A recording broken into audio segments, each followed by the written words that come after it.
Welcome, Laura Beaufort? Beaufort. Yeah. Ew, I'm sorry, we tried this Beaufort, before. yes. Beaufort. Wonderful. That's okay. Well, welcome. And you're going to be talking to us today about how the Federal Election Commission uses Flask to increase transparency in U.S. elections, right? Yes, thank you. Hello, everybody. Welcome. Again, my name is Laura Beaufort. I'm going to be talking about how the Federal Election Commission uses Flask to increase transparency in U.S. elections. If you haven't already, please drop a line in the chat to let me know where you're from. It's very exciting to talk to people from all over the world. And I hope everyone's staying safe and healthy in these difficult times. So in today's talk, I'm going to go over, I'm considering this to be more of a demo of the project that I work on for work. I'm going to talk about what is the FEC, go over a brief mission and history summary, talk about campaign finance data that we have on our website, fec.gov, go over our data API, talk about how it works and who uses it, and do a technical overview of how we use Flask and other related libraries and the code that goes into making an endpoint for the API. This talk is designed to be accessible to a non-technical audience. So I hope that you please feel free to chime in with questions. And if you are a more technical attendee, then I'm hoping some of the code snippets that I share will keep your interest as well.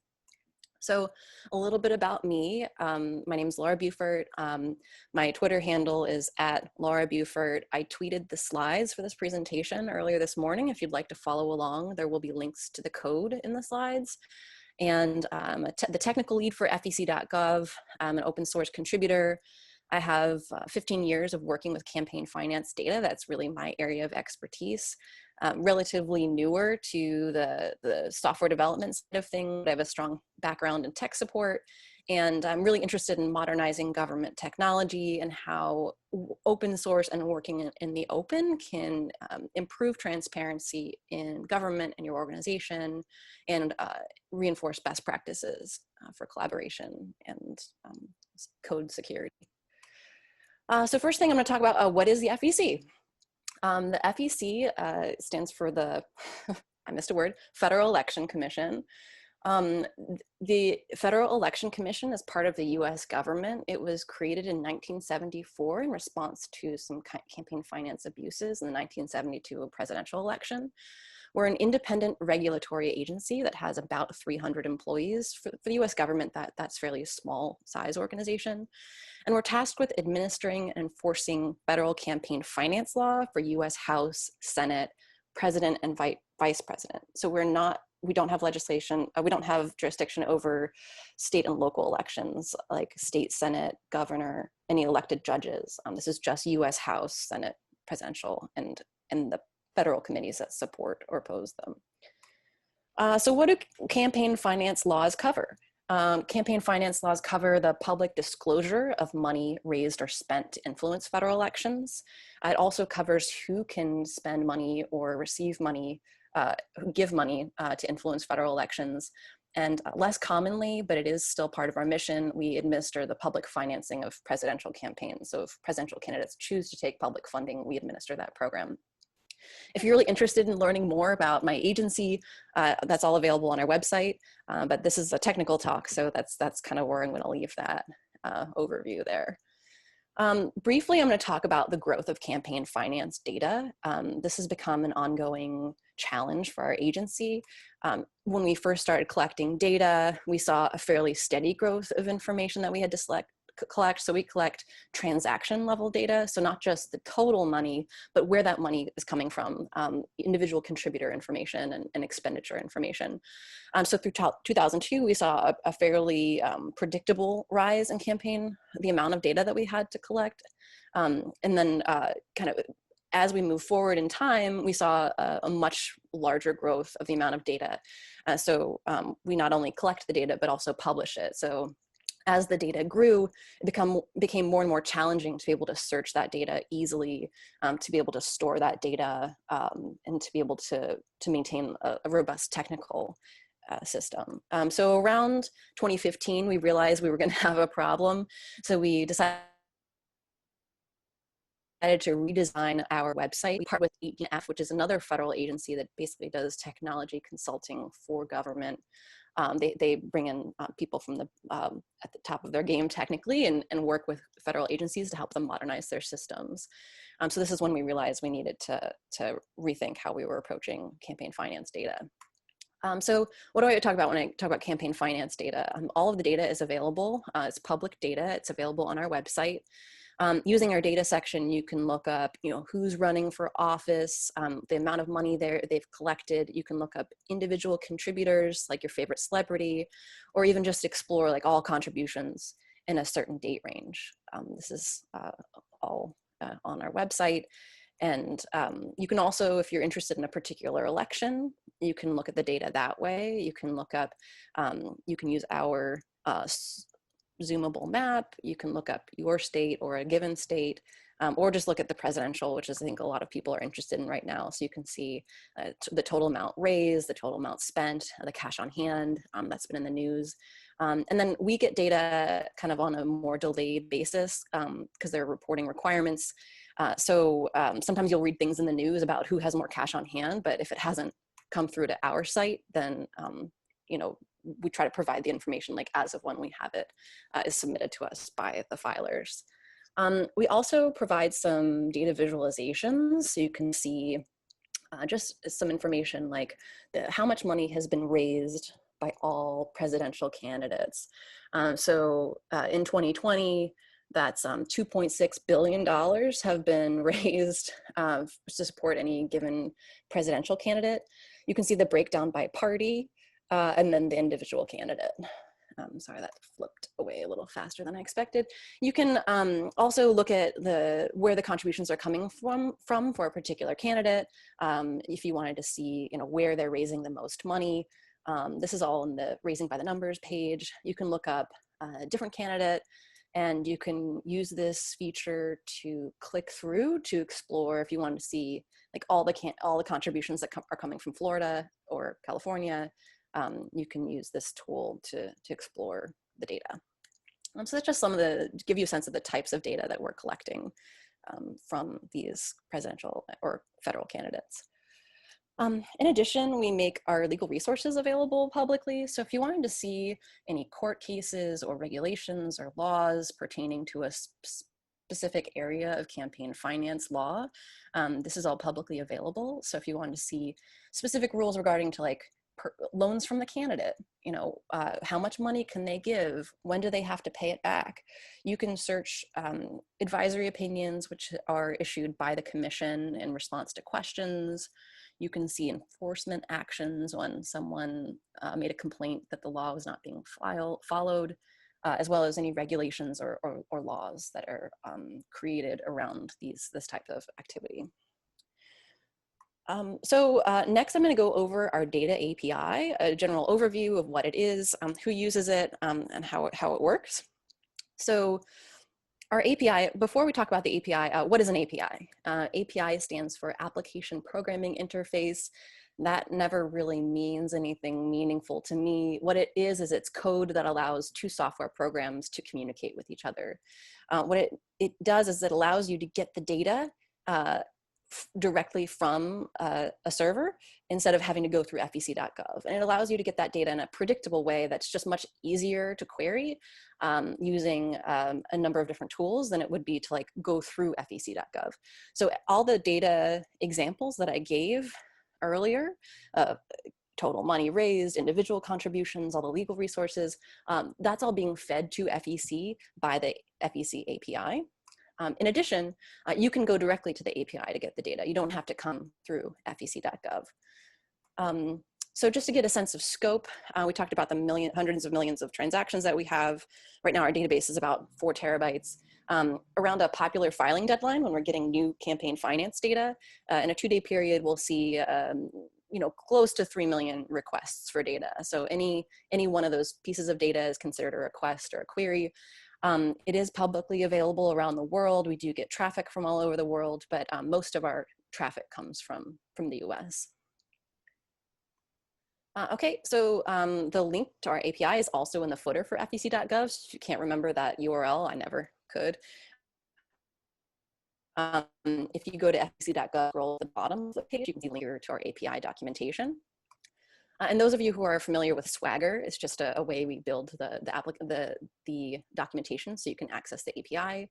We have some resources available. We have a Google group. We don't actually moderate the Google group, but a lot of data users will help each other out with questions around FEC data here. And we do have technical support available at api.info@fec.gov. And here's where you can try out the API and get an API key if you want one, and just explore it. So you don't need to write any code to try out the API. You can just scroll down to the particular section you're interested in and hit the try it out button. And then I'll talk a little bit more about like how to use this tool. If you're not familiar with APIs, bear with me. So the FEC API is a RESTful API. What does that mean? It's an application, architecture style for APIs. It's just, I think, become the most common one. So if you've used other APIs, you probably could catch on pretty quickly to the FEC API. So what does this mean? You can query the data by sending an HTTP request. You can ask for data using a URL. You can paste that into your browser or any other client, such as Postman, or you could write a Python script using the requests library. Basically, as long as you have the URL, you can query the API. You can add parameters to the URL to narrow down your search, and you'll get a response in JSON or JavaScript object notation. So what does that look like? So here's an example query. If we wanted to see all candidates who have ever registered with the FEC, this is how we might do it. The endpoint here is the candidates, and we're not gonna narrow down our results anymore. We're just gonna provide an API key, which is here, the demo key. So this is what JSON looks like. It's text and squiggly brackets. So I write Python because I don't like these squiggly brackets, but it takes a little getting used to, but once you get more comfortable with it, and the requests library makes this super easy. All right, so who else uses the FEC API? Other federal agencies will use our API, news organizations will use our API. I've seen social media organizations use our API to verify information for political ads. I'm just gonna go through a couple examples. The New York Times, when they write an article about funding for a given election, their data source is often our API. They'll use our data to do analysis. Rachel Chore, she's awesome. She is a developer and a journalist, and she'll let us know if there are any issues with our API, and she's really an expert, and this is one of her data sources for writing about campaign finance. The Library of Congress uses our API for their election web archive, and what this means is they have an archive of all campaign websites going back to 2000. So if you want to see some old school websites and see how those used to look, they use our API to archive those sites. Next, we're going to go over a technical overview. So if you're not a developer, that's okay. They're just going to do some brief code snippets. And if you are a developer, I've got links to all the code if you want to go more in depth. Again, the slides are on Twitter. If you want to follow along here, here's my Twitter handle. Our API is open source. All the code and the issues are on GitHub. This means that if there's anything that we need to work on, there's going to be a corresponding issue in the Issues tab, and that's where you can see these code examples. A lot of people don't realize that open source is fairly common in government. If this is really exciting to you, our project, as well as others, are on code.gov, which is a repository of federal open source projects. The NASA API is super cool. One of the APIs they have is like the picture of the day or something really neat like that. You can see all their projects that are open source here on code.gov. So briefly, I could probably spend 20 minutes going through the system diagram, but when we talk about using Flask, our API is built in Flask. We use a lot of Flask-related libraries, and for our database backend, we use RDS Aurora Postgres. But it's not a database talk, so that's in case you're wondering where the data is coming from, that is our data source. So we had a great question in Discord earlier, so I added a slide last minute. What is Flask? Thanks for coming today. It's awesome if you're here and this is your first exposure to Flask. Not the formal most expert on Flask myself, but giving it a shot. It's a web application framework. Basically, it lets you create an application without having to write a lot of code. The documentation is excellent. The quick start is super helpful, and it's all open source. If you haven't used it, we do, and find it to be really great. So just some code snippets. Here's my anti-pattern already. Earlier Bruno gave a talk about this being an anti-pattern, like importing app and stuff like that. So anyway, this is how we use it. I just put in a GitHub issue to explore if we can do better. But it is, our API is a Flask application. They're just some code snippets. And these here are links to the code if you wanted to kind of dig in deeper and, I don't know, put in a pull request to help us make things better. We also use Flask RESTful. It's another library. We use it for registering endpoints for the API and their corresponding resources. I'll go into these in a little bit more detail later. We also use Flask-SQLAlchemy for connecting to the Postgres database. So a lot of times we're using pure SQLAlchemy, but in some circumstances we found Flask-SQLAlchemy to have what we needed. If you want to go into this part of the code in more detail, I would love to geek out with you about that, but I want to make sure that I don't go over time. This is just a few of the examples of the Flask-related libraries we're using to run the API. We also use cloud.gov as our platform as a service. It's a really great option for federal agencies that gives us a lot of, well, if you're not familiar with the concept of a platform as a service, if you were to write your own infrastructure code on like AWS or Azure or Google Cloud, for example, it would be a lot of work and a lot of security concerns around configuration. I think cloud misconfiguration is the cause of a lot of security issues. So cloud.gov offers an abstraction layer above your infrastructure to help manage user accounts. Allows us to deploy multiple instances of our application with very simple manifest files. And they handle a lot of great things. And if you want to talk more about cloud.gov, I have a lot of praise to say about cloud.gov. But this is how, just a little snippet from our manifest file where we're running 10 application instances of the API to handle those large volumes of requests. And we also use Unicorn for our server and G-Event for concurrency to handle some of those like bigger queries. As we get that exponential growth of data, we're having more and more challenges around database performance and application performance. And if a query takes a long time to return, G-Event allows us to handle concurrent or multiple requests without blocking the application. Again, could probably do a 20-minute talk. I'd love to attend a 20-minute talk on these, but this is just a little snippet of our code and how we're using that there.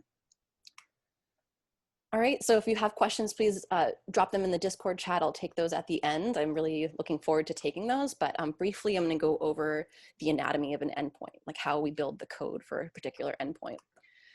So earlier we used the examples of candidates, all candidates that have registered with the FEC. What do we mean by endpoint? Endpoint is basically just the part of the URL that we ask for the information. So in our application, we have our Flask application that's connected to a Postgres database. And we use these libraries in a combination to generate this code that allows us to query the candidate's endpoint. So the endpoint is the URL where the data is requested. It's always going to have a corresponding view or resource, and this is where we keep the query logic. And then the model is the Python representation of the data table. And then there's going to be a corresponding Postgres table view or materialized view. So I'm going to take you through some code snippets just to kind of see how that is structured for our project.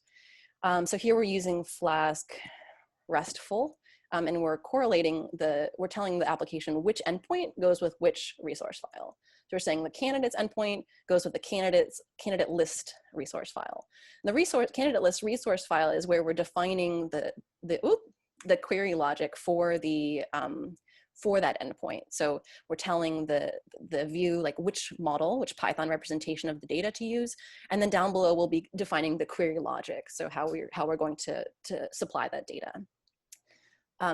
Stepping through our little skeleton there, here's the Python representation of the data or the model. Here you're just kind of tying the Postgres data to the SQLAlchemy model that is the Python representation of that data. And it's just basically we're telling Python which table to get this data from. And then in Postgres, on the Postgres layer, we'll create the view there. We do create the underlying data table to review from. Let's see how I'm doing on time. Okay. All right. So to recap, the endpoint code kind of trickles down all the way down to the Postgres data, and this is just kind of how we've constructed our code for the API. And so we've gone over what is the FEC, our data API, a brief technical overview of how it's built, and now I have time for questions and answers. Well, perfect. Thank you very much, Laura. Very, very interesting talk. Thank you. Thank you. Laura, do you use any type of caching? I have tested an open FEC API on Postman and noticed that the response came really fast. Oh, great. I'm glad you found the response to be fast. We do have different layers of caching. We have, go back to the system diagram. One of the great tools that we use is the API umbrella. This is a free tool available to government agencies that has its own caching, and it also allows us to do rate limiting with the API keys. We also have some application caching and some database caching. In addition, we have a CDN network set up for the front end site, which is also a service through cloud.gov. So we have caching on multiple levels, but sometimes the data will come back slowly because you're looking through, hundreds of millions of records, and we're always working to improve our response times. Oh, perfect. Thank you. And then I have another question for the audience. So just curious, why the API key is passed as a query parameter instead of a header? That's a great question. I think it's, we've implemented it that way because that's what the API umbrella specifies. And if you have more questions about the API umbrella specifically, I can point you towards the documentation for that.